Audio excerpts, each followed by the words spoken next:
খড়কুটার এক বাসা বাঁধলাম বাবুই পাখির মতো, এই হৃদয়ের ভালোবাসা দিলাম আছে যত।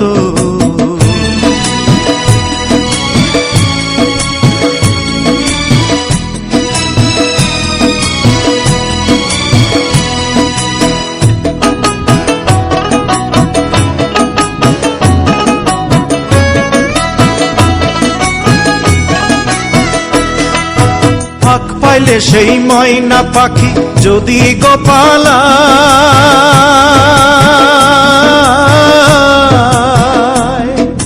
ফাঁক পাইলে সেই ময়না পাখি যদি গোপালায়, সকাল বিকাল তাই পাখিরে পুষি দুধ কলায়। পাখির সনে আমার সনে ভাব হয়েছে মনে মনে,